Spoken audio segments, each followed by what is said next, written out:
Billionaire refused to touch his pregnant wife, but spoiled his mistress every day. Thomas Delvin was a name whispered in the corridors of power, an enigma of wealth and cold ambition. By day, he sealed million-dollar deals with a mere nod. By night, rumors claimed, he showered gifts upon a mysterious young mistress.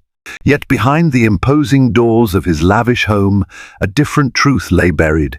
His wife, Michelle, pregnant and alone, yearned for the affection he once promised. How had a man, revered for his success and generosity, become so distant, and why would he lavish a secret lover with devotion while refusing to even touch the mother of his unborn child? Thomas Delvin, a self-made millionaire at 39 years of age, had risen from modest beginnings to the pinnacle of success in only a decade and a half.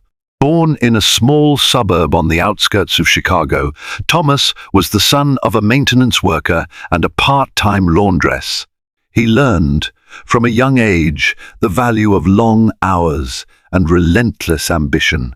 Through grit, intelligence, and strategic brilliance, he grew his real estate company, Delvin Holdings, into a juggernaut that spanned multiple states, each acquisition carefully chosen. In public, Thomas had a certain allure. His neatly styled dark hair, refined suits, and somber grey eyes commanded respect. His jawline was perpetually tense from the stress of high-stakes deals, but he wore power well. He was someone you'd want to pitch your dream to, believing he could write a check to turn fantasy into reality.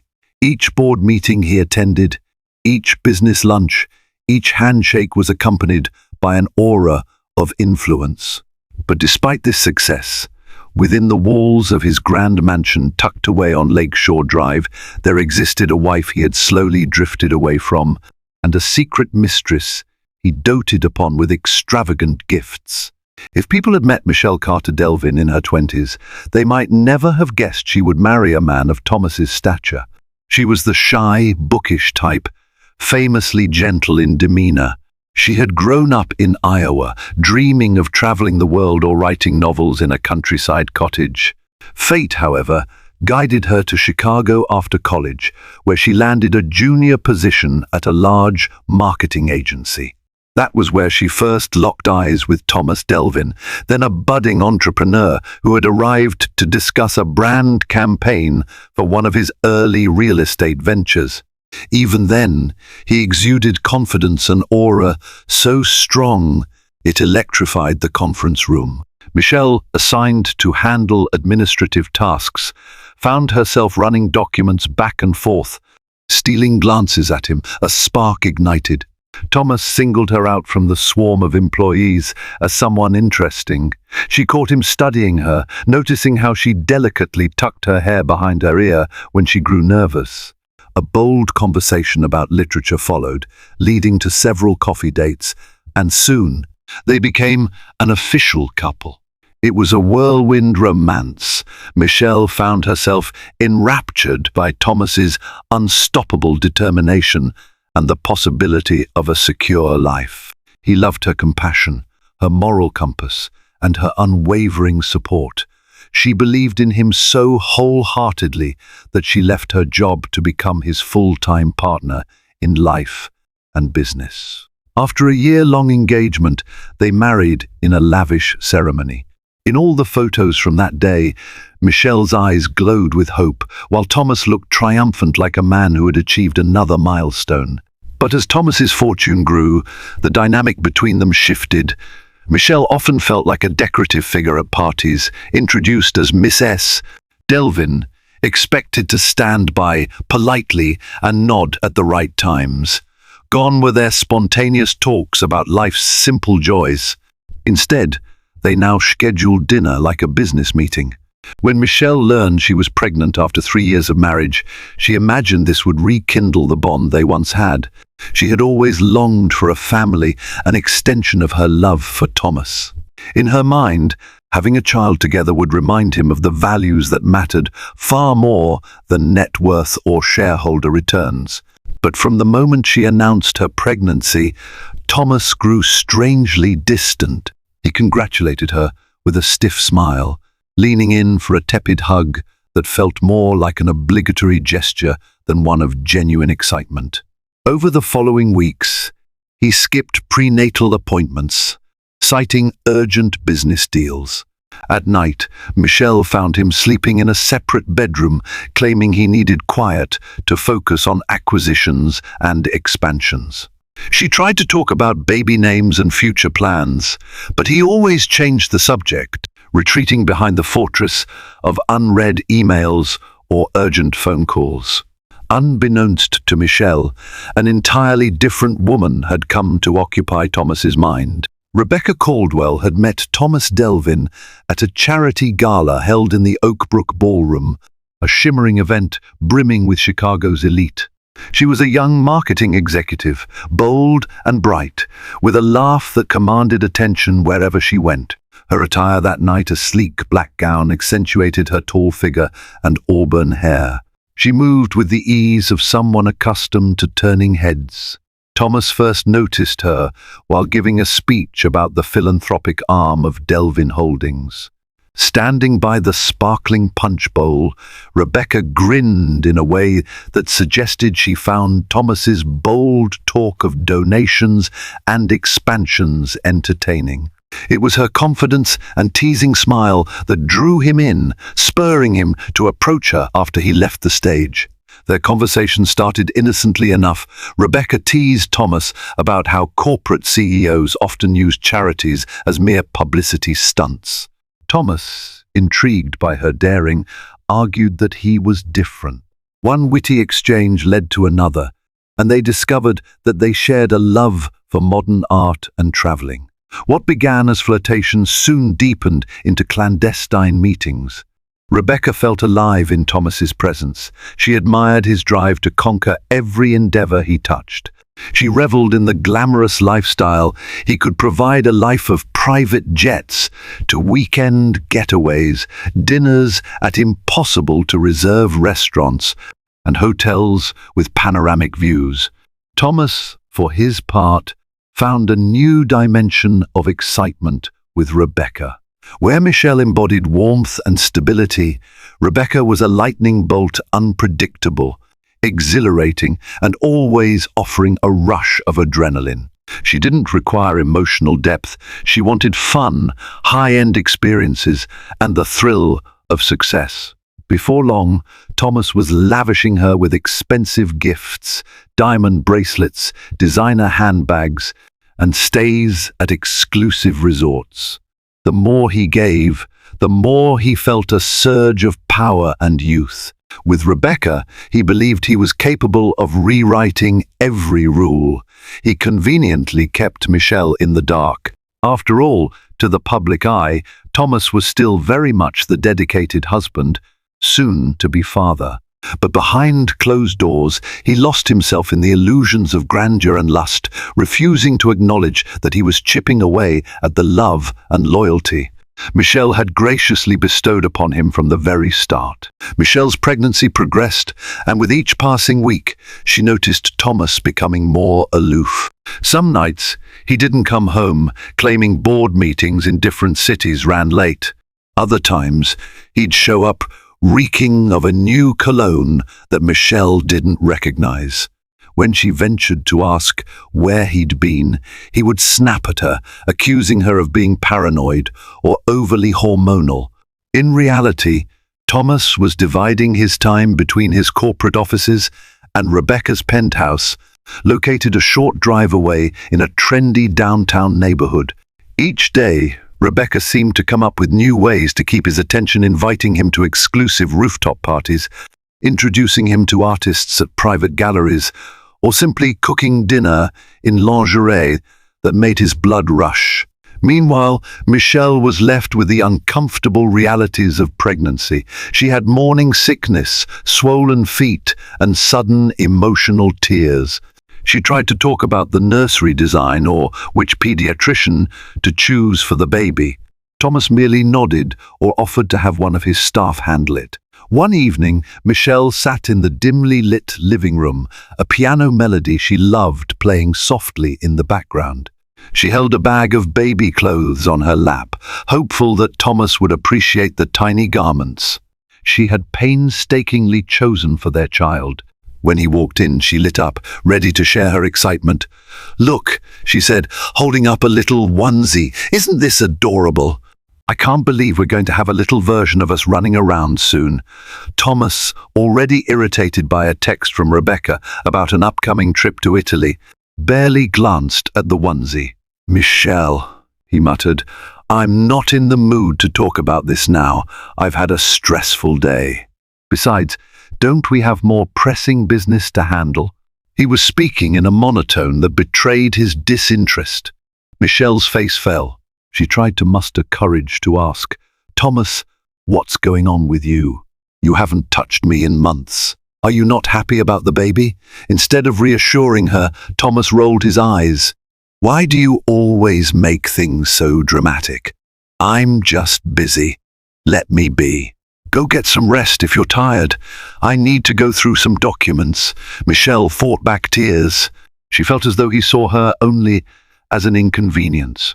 Where was the man who used to cradle her face in his hands and tell her that she was the light of his life? Was it purely business stress, or was there someone else? The question haunted her at night, but she was too scared to confront it directly. Michelle wasn't naive. She picked up on clues that Thomas was seeing another woman. One day, he left his phone unlocked on the kitchen counter while he stepped outside to take a call on his secondary phone.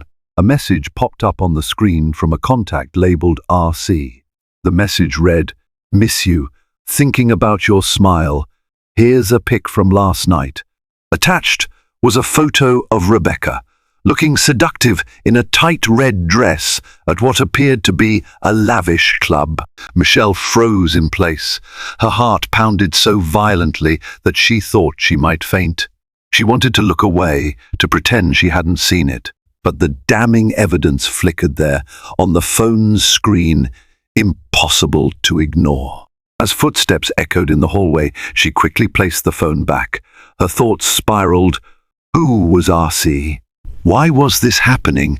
Could it be a business associate sending something inappropriate? Yet deep down she knew. The longing in that message was not the kind that an ordinary colleague would express. From that day on, small details leapt to her attention. The unfamiliar scent on Thomas's clothes, the secretive calls at night, the receipts for pricey jewelry she had never received.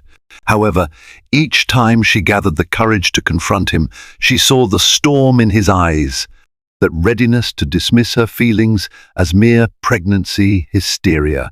In truth, Michelle felt trapped. She was heavily pregnant and reliant on Thomas's financial stability. She had left her job years ago to support his rising empire, and her family, proud of her marriage to a wealthy man, insisted that she work things out. She feared how he might react if she accused him outright. Perhaps he would deny it, or worse, cut her off entirely. And so she remained silent, letting her anxieties stew. Each doctor's visit she attended alone felt like a betrayal of the vows they had once exchanged.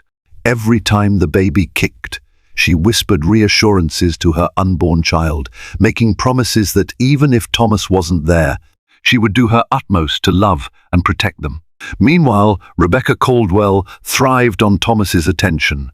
At first, she was content with being the side of excitement in his otherwise conventional life. The secrecy thrilled her. She liked sneaking into swanky restaurants with private rooms, the hush getaways, and the adrenaline of being Thomas's guilty pleasure. However, as the months passed, she found herself wanting more. If Thomas spent too many evenings with Michelle, even if he was simply at home, ignoring Michelle's existence, Rebecca would complain via text or call, demanding an explanation. "Are you losing interest? Did I do something wrong?" She prodded him to end his marriage, or at least to consider a more serious commitment to her. If he truly loved her after all, why not make it official? The knowledge that Michelle was pregnant only seemed to intensify Rebecca's impatience. because it signaled Thomas's family life was taking shape even though he showed little love to Michelle. Thomas, for his part, tried to placate Rebecca with extravagant gifts. He bought her a black BMW convertible, claiming it was just a token of appreciation.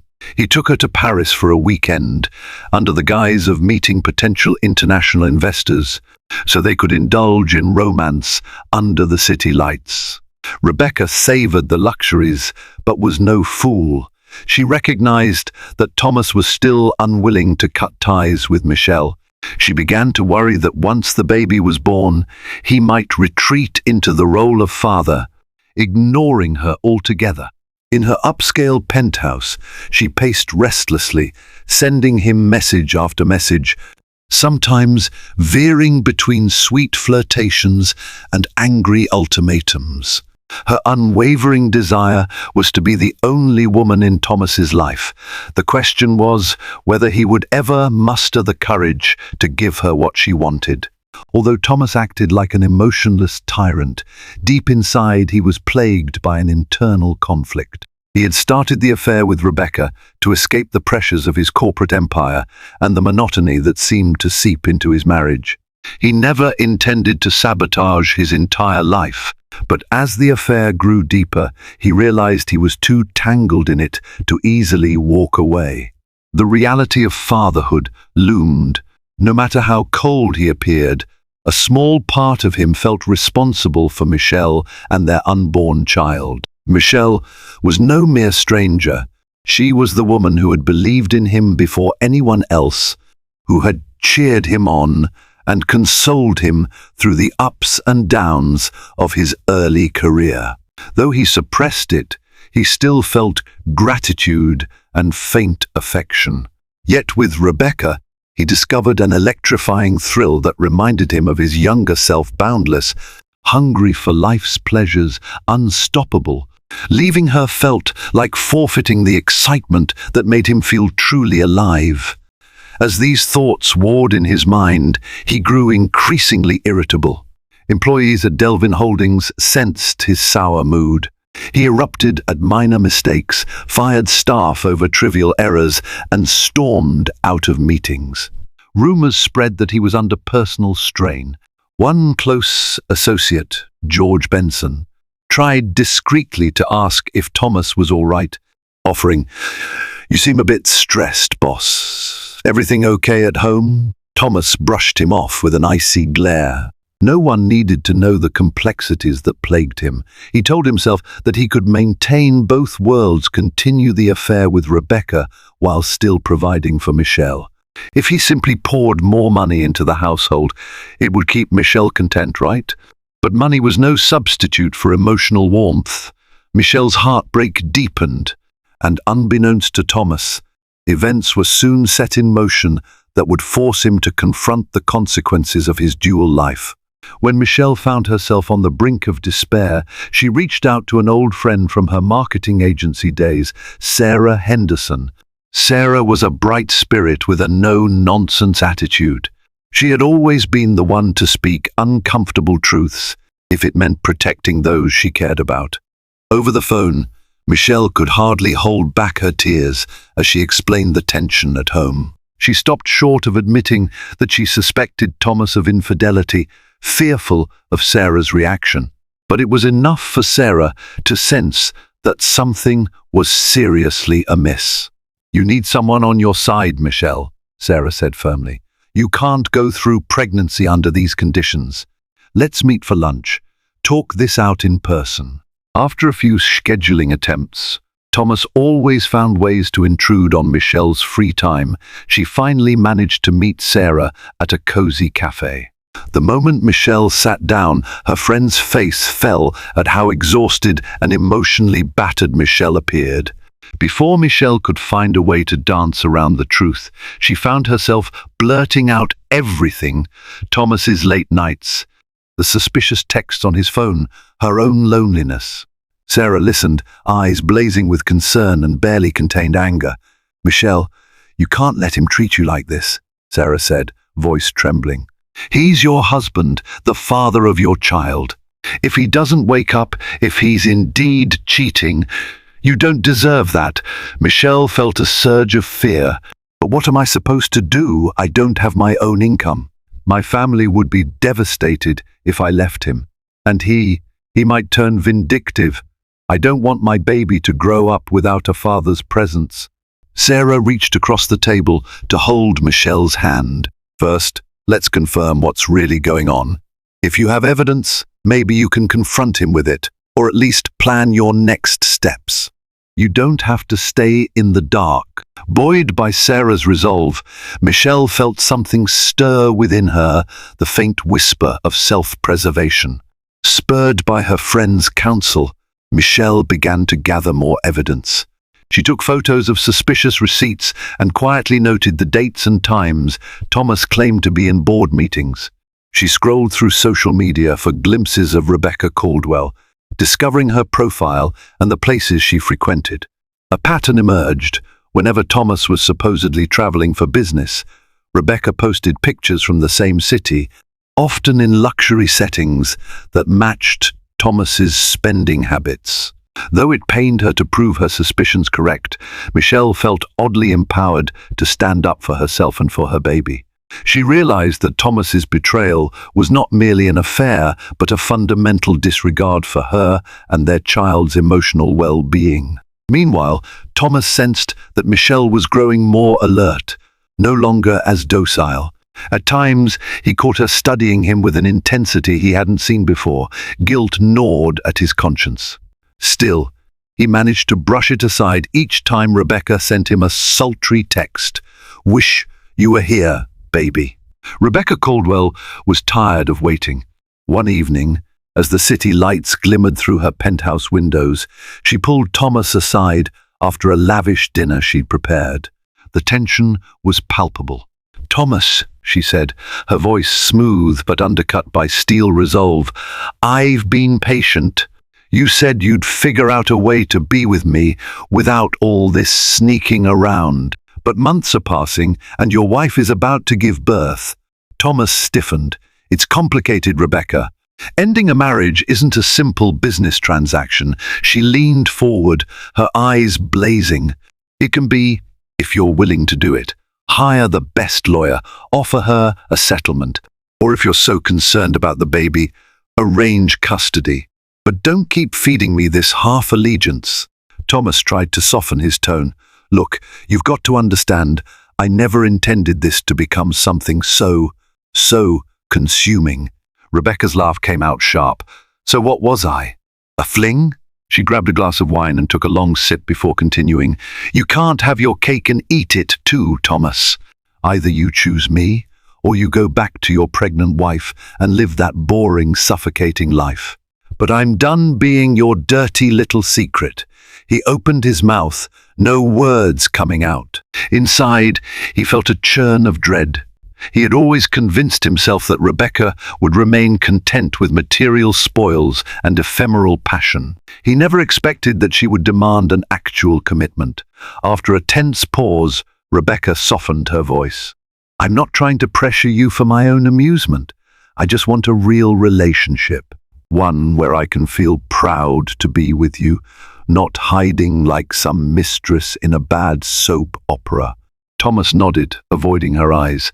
"I understand. Give me some time. After the baby is born, I promise I'll fix this. I just need to figure out the right approach so it doesn't blow up in my face." Rebecca's gaze held him.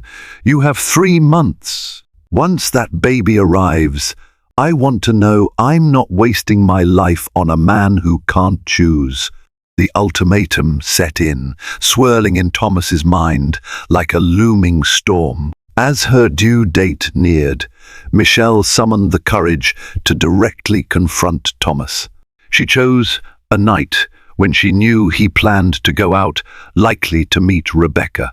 He was by the hallway mirror, adjusting the collar of his suit when she appeared, belly pronounced, eyes red from crying but fierce with determination.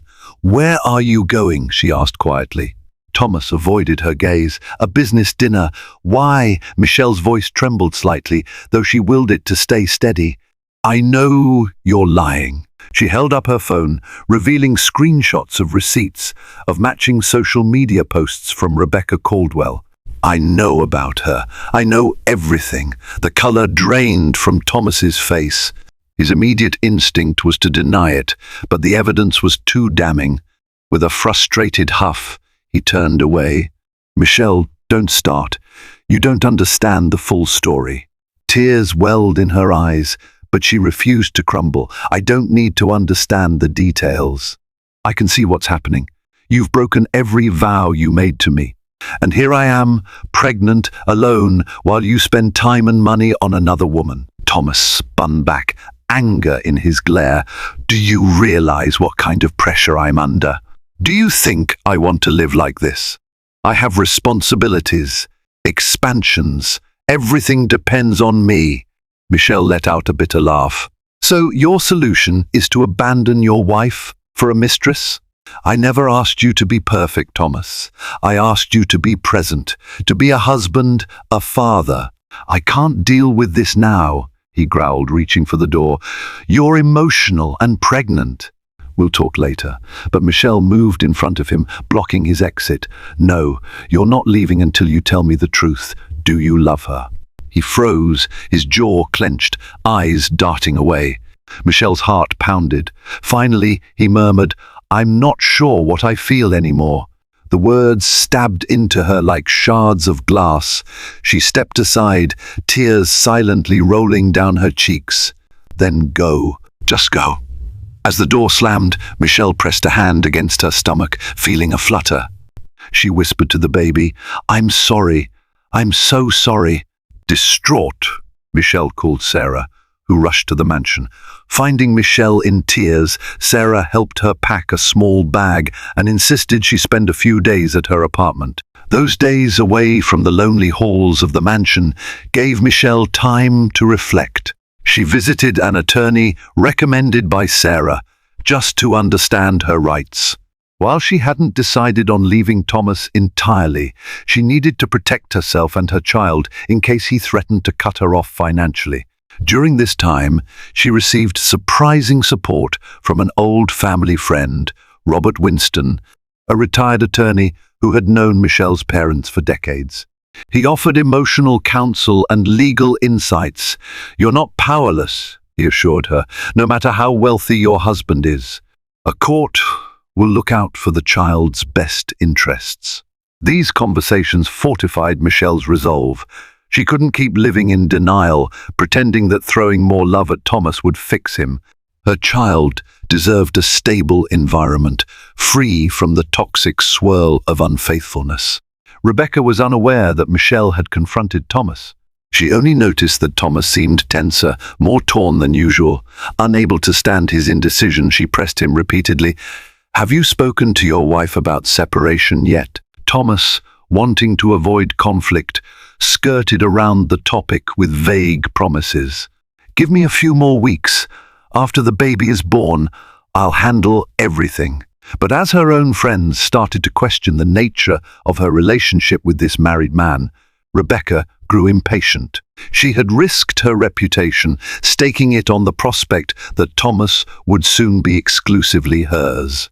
One afternoon, she scoured the internet for details about Michelle Carter Delvin. She found photos of her at philanthropic events alongside Thomas. In these pictures, Michelle wore a gentle smile, her eyes brimming with kindness. The stark contrast made Rebecca feel a flicker of unease. Michelle seemed genuine, the type of person who would be deeply hurt by this betrayal, but ambition overshadowed any guilt Rebecca felt. She convinced herself that love was war and heartbreak was collateral damage. She wasn't about to surrender the man she believed was her ticket to a life of luxury and status. Life sometimes has a way of forcing confrontations at the most unexpected moments. Michelle was only 36 weeks along, still a month away from her due date, when she experienced sharp pains one morning. She had returned to the mansion briefly to gather some documents and items. Thomas was away on business, not picking up her calls. Panicked, Michelle felt a flood of alarm when she realized she might be going into premature labor. She called 911 and an ambulance rushed her to the nearest hospital. In a whirlwind of medical attention, she was informed that the baby was indeed on its way. Breathless and overwhelmed, Michelle tried to call Thomas. No answer. She left voicemails, her words riddled with tears. "Thomas, please, it's happening. The baby is coming early. I need you." In truth, Thomas was with Rebecca at a private airport lounge, about to board a jet to Miami for a weekend escape. His phone was on silent, tucked away in his briefcase. When he finally checked it, he saw a series of frantic messages from Michelle, along with calls from the hospital. Panic seized him. He turned to Rebecca, face ashen. "Michelle's in labor. I have to go." Rebecca's heart lurched. She saw the dread in his eyes. "Thomas, if you go now, you'll never come back to me. This is your moment." But he was already scrambling to leave, guilt and fear overriding any other impulse. Despite everything, the reality of becoming a father struck him like a jolt. He ran out of the lounge, hopped into a waiting car, and sped toward the hospital, leaving a stunned Rebecca behind. By the time Thomas arrived, Michelle was already in active labor. Nurses and doctors rushed in and out of her room. She was drenched in sweat, face contorted with pain, tears streaming down her cheeks. Sarah stood by her side, holding her hand and urging her to breathe, to push. When Thomas entered, breathless and frantic, Michelle locked eyes with him. For a second, the agony paused, replaced by an avalanche of emotions: hurt, relief, anger, longing, all crashing into her simultaneously. Her voice emerged as a ragged whisper: "You're late. The baby. It's coming too soon." Feeling helpless, Thomas slid to her side, hesitantly taking her hand. She flinched at his touch, but clung to it nonetheless. Pain ripped through her, and she screamed as the contractions intensified. Hours felt like an eternity. Finally, a shrill cry announced the baby's arrival, a tiny boy, red-faced and alive, but requiring immediate medical care because of his premature status. Doctors whisked the newborn away to an incubator, leaving Michelle trembling on the bed. Thomas stood there, still gripping her hand, uncertain what to say. This was supposed to be a moment of wonder, but instead it was layered with sorrow, betrayal, and fear for their baby's health. In the neonatal intensive care unit, doctors monitored the newborn's vital signs.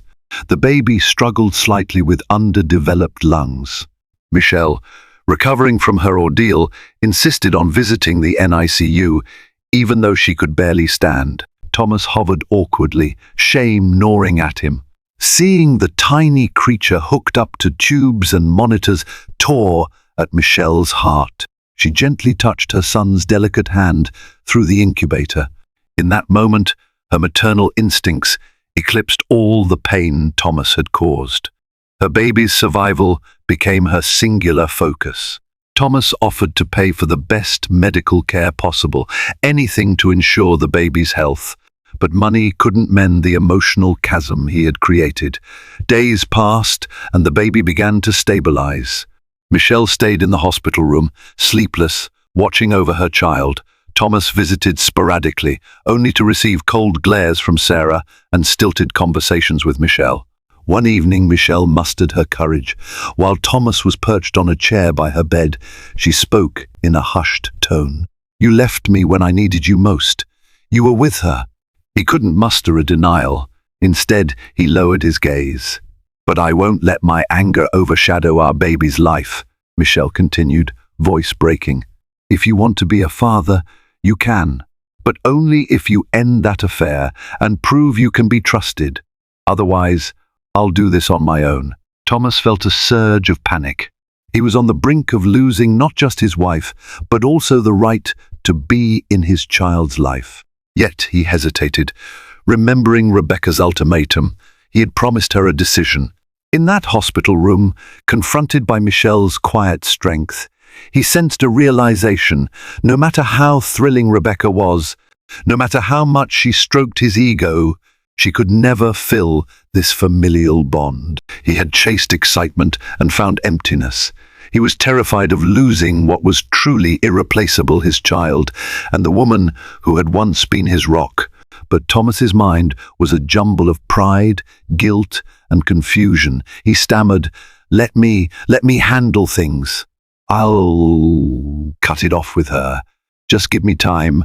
Michelle simply nodded, exhaustion clouding her eyes, uncertain if she could believe him. Rejected at the airport lounge, Rebecca waited, fuming, for Thomas's explanation. Hours turned into days. When her messages to Thomas went unanswered, she grew suspicious. She searched online for any news and discovered that Thomas's baby had been born prematurely. Rage clawed at her chest. She felt betrayed. She had given Thomas her time, her energy, expecting him to break free from the constraints of his marriage. Now it seemed he was doubling down on his role as husband and father. Fueled by anger, she decided to confront him directly. She showed up at Delvin Holdings headquarters, breezing past the bewildered receptionist. Thomas was in a meeting with high-level executives when she burst into the conference room, startling everyone. "Thomas Delvin," she demanded, voice echoing, "you owe me an explanation. Are you deserting me?" The executives exchanged shocked glances. Thomas, mortified, quickly guided Rebecca out into the hallway. "This is not the place," he hissed. Rebecca glowered. "I waited for you. I believed your promises. Now I find out you're playing doting father at the hospital. Did you ever intend to leave her?" Thomas grabbed her arm, forcing a calm he didn't feel. "Listen, we'll talk privately. Come to my office." Once inside, he closed the door, heart hammering in his chest. "Rebecca, you have to understand. My child is in the hospital. I can't just abandon my baby." "And what about me?" she retorted, eyes brimming with tears and fury. "You said you'd divorce her. Now you're ghosting me." Thomas ran a hand over his face. "I just need time to figure things out." "Figure what out?" she snapped. "Either you're with me or you're not." He hesitated, recalling the sight of his child in the incubator. "One, I can't leave my family right now. The baby could have complications. I need to be there for them. I'm sorry." Rebecca stared, stunned by the finality in his words. She realized that Thomas, for all his talk of desire and excitement, would not sacrifice his child or the image of a respectable father. "You're pathetic," she whispered, voice trembling, "leading me on for so long." With that, she stormed out, leaving Thomas to grapple with the rubble of his double life. News traveled fast through the corporate grapevine about Rebecca's dramatic intrusion. Rumors spread that Thomas Delvin's personal life was in chaos. Investors began questioning his stability, and close associates whispered that his empire might be at risk if the scandal escalated. Meanwhile, Michelle learned of Rebecca's public showdown from Sarah, who heard the gossip from a friend at Delvin Holdings. Though humiliated, Michelle also felt a surge of vindication. Thomas's affair was no longer hidden behind closed doors. The world was seeing his betrayal. But beyond petty satisfactions, Michelle's priority remained her baby's recovery. She stayed focused, hardly sleeping, pumping breast milk for the child, and learning about the special care needed for a premature infant. Days turned into weeks. The baby grew stronger, and doctors began to discuss discharge. Michelle prepared the nursery meticulously. She had no illusions that Thomas's change of heart was guaranteed, but she allowed him to come over to help paint the baby's room a soft pastel color. It was during one of these quiet evenings, after the baby had been released from the hospital, that Thomas found himself holding his infant son for the first time at home. The baby's tiny fingers curled around his thumb, and an unexpected warmth flooded Thomas's chest. The child stared up at him with wide, curious eyes, as though searching for love and protection. Michelle watched from a distance, uncertain how to feel. Thomas's expression reflected awe, regret, and tenderness. For a moment, father and child were locked in a silent bond, untainted by the ugliness that had consumed their lives. In the following days, Thomas made an effort to be present, waking up in the night to feed the baby, changing diapers, learning lullabies.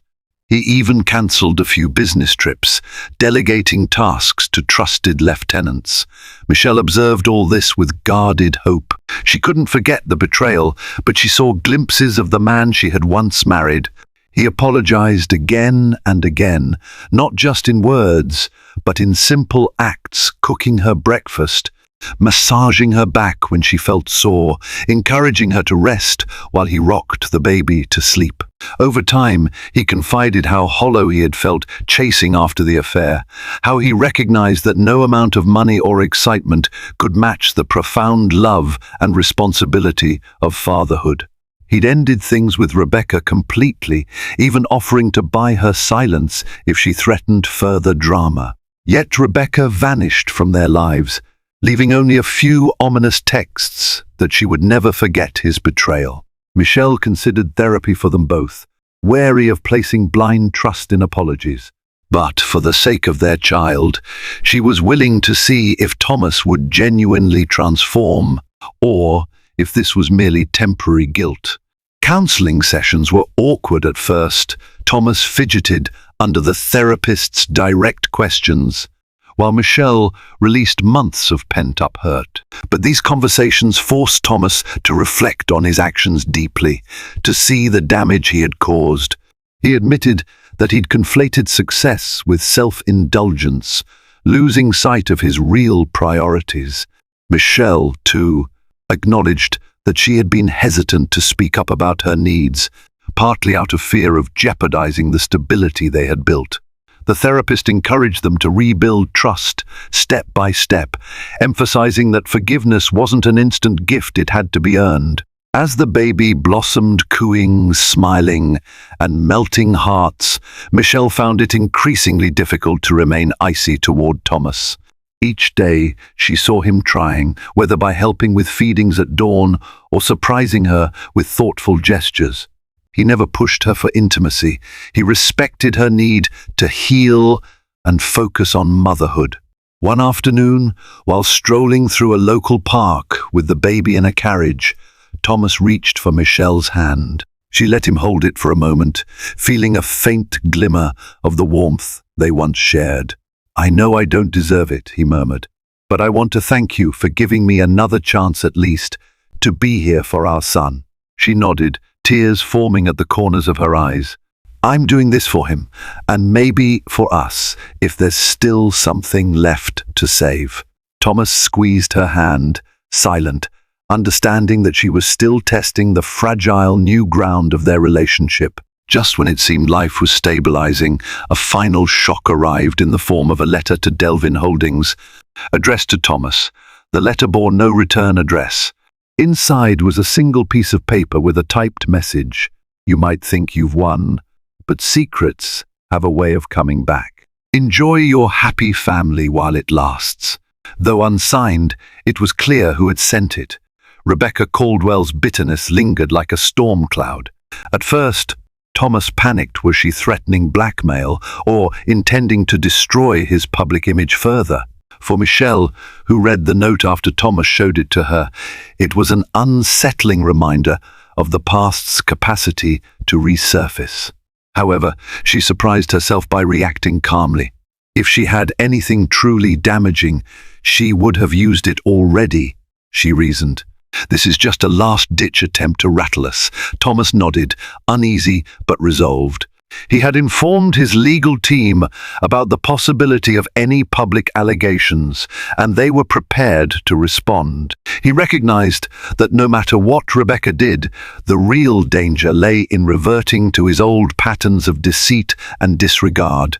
If he returned to that life, he would lose everything that truly mattered. Over the following months, Thomas poured himself into fatherhood. His once ruthless pursuit of corporate expansion softened into a more balanced approach. Under Michelle's watchful eye, he learned to slow down, to appreciate the subtle joys of domestic life, like watching the baby sleep or playing peekaboo after a long workday. Friends noticed a shift in Thomas's behavior. The once intimidating and aloof businessman now had a gentler side. At charity events, he spoke more about supporting families in need, using personal anecdotes that hinted at his own near loss. Michelle, meanwhile, found that her pain, though not fully gone, was easing into acceptance. The memory of his affair lingered like a scar, but she felt stronger for having endured it. She knew there was no guarantee for the future, but she found solace in seeing Thomas's genuine effort to repair the damage. Despite Thomas's sincerity, Michelle still grappled with whether to stay married.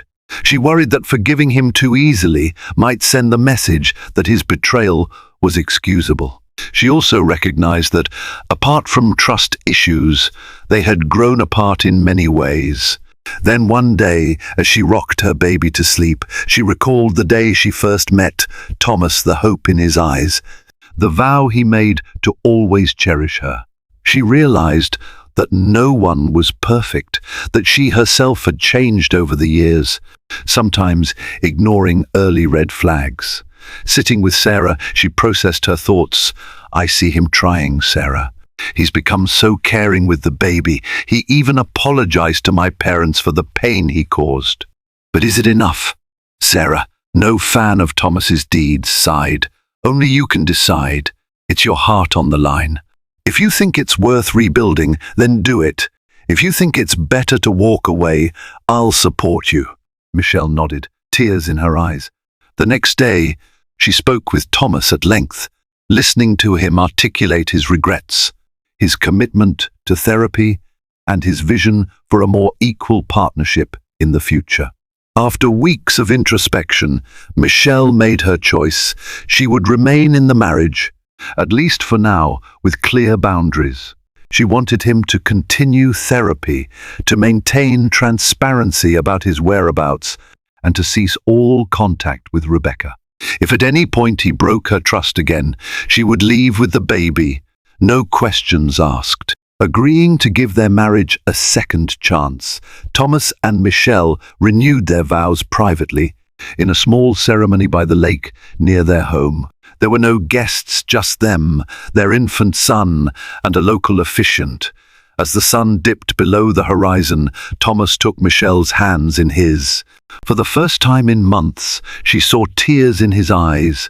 "I was a fool," he said softly. "You gave me everything, and I threw it away for a fleeting fantasy.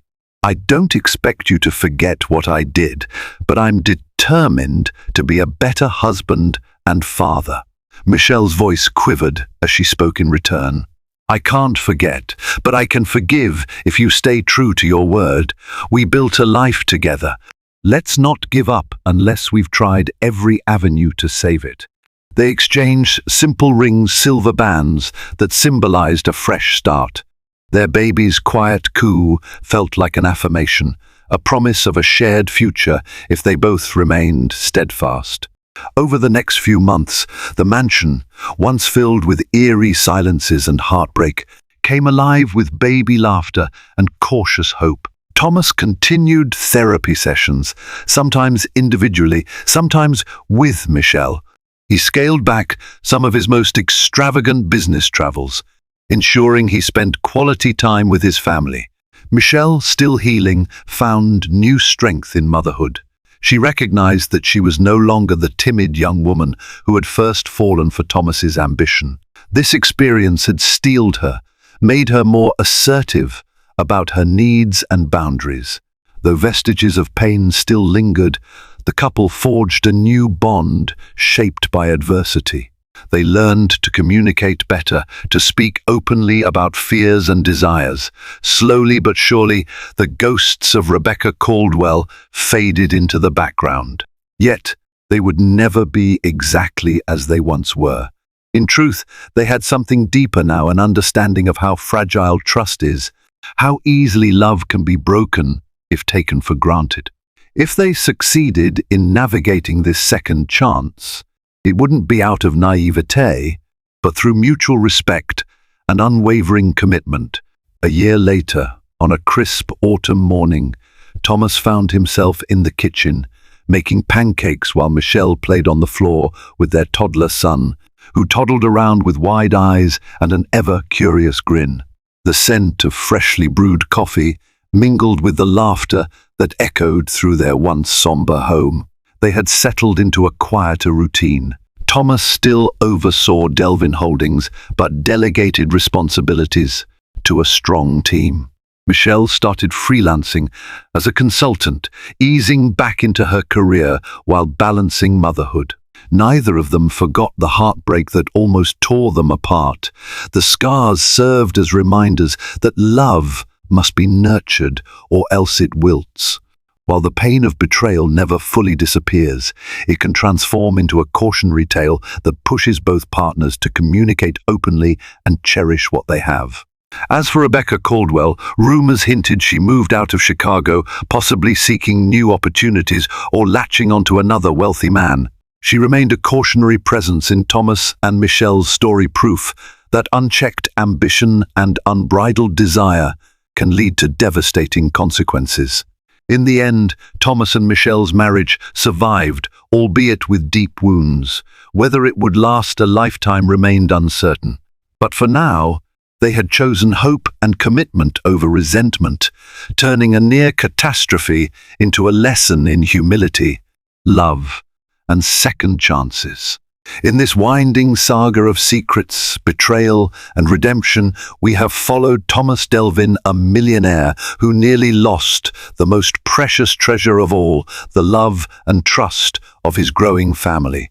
Through heartbreak and tribulation, he and Michelle found that, while no relationship is ever perfect, honest communication and genuine remorse can pave the road to a second chance. Rebecca Caldwell's presence cast a long shadow, a reminder that passion without conscience can shatter the foundations of marriage. If this story of human resilience and the power of forgiveness resonates with you, we invite you to like this video, share it with friends who might need a reminder that hope exists even in life's darkest moments, and subscribe to our channel for more heartfelt tales. Join us for more stories that prove love, though fragile, can also be surprisingly strong.